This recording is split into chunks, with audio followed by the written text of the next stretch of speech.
Hi, welcome to this part of my review featuring the Array of Champions core rules. If you haven't seen the other parts of my review featuring this super high fantasy role-playing game, please check out the playlist in the description below. This time we are going to talk about the Cunning paths, starting with the Arcane Eradicator. With abilities such as Anti-Magic Zone. The Arcane Eradicator may emit a small aura that disallows conflict actions from being made that utilize supernatural attack. This aura has a 5-foot range. Anti-Magic Zone lasts for 2 combat rounds, including the round it was used. Anti-Magic Zone may only be used once per combat. Then we have things such as 2-Weapon Warrior. An Arcane Eradicator may 2-weapon fight without a statistic penalty. There is also Dispel Magic. Target an enemy within 60 feet, roll weapon attack against mental defense. On success, purge a buff benefiting the enemy.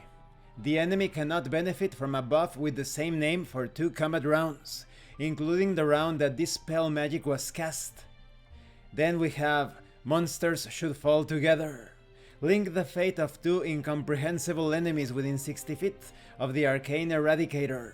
When one takes damage, the other takes damage equal to half the amount suffered. Monsters Should Fall Together may only be used once per combat. We also have the path of the Aristocrat, with things such as Noble Rights.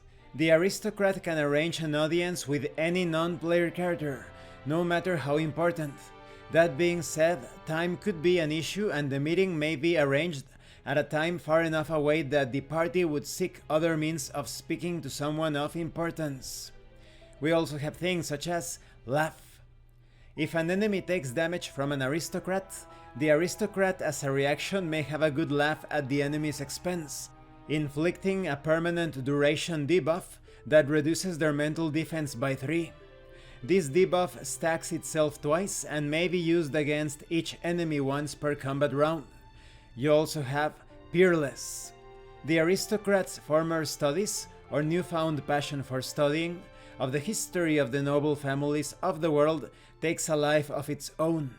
The aristocrat can perfectly recall any notable historical information about any noble household.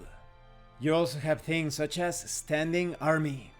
The aristocrat has a private army of at least 1,000 followers, with non-player character military classes that range from levels 1 to 6.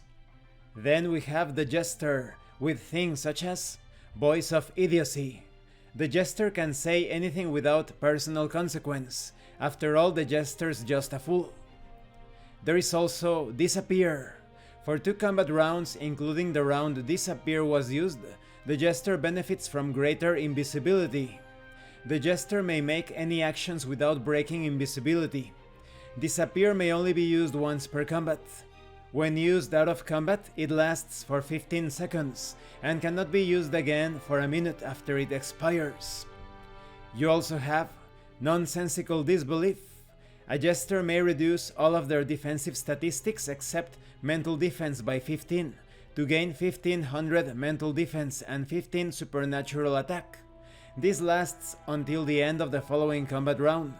Only one ability with the word nonsensical in it may be active at a time. This does not count towards debuff limits.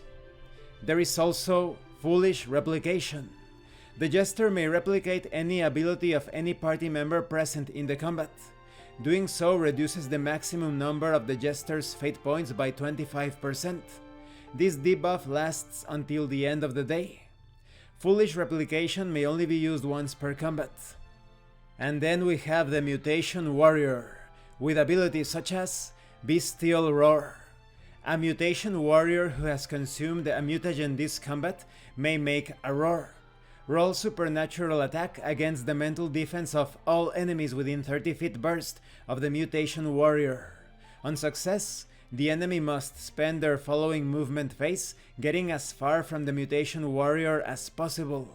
Each enemy may only be targeted by a Bestial Roar once per combat. There is also Oozy Body.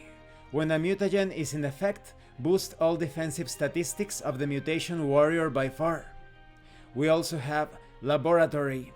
The Mutation Warrior gains a laboratory and 12 first level Mutation Warrior followers, as well as 12 second level Geneticist followers. We also have Triple Strike. The Mutation Warrior may attack with both of their claws and tail against a single target. Triple Strike may only be used once per combat round.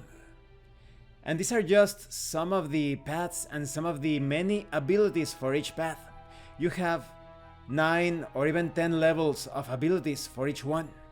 And there are just so many paths, such as the Bounty Hunter, the Distorter, the Emissary, the Ninja, the Seeker, the Shifter, the Slayer, the Soul Trapper, so many of them. And this concludes this part of the review.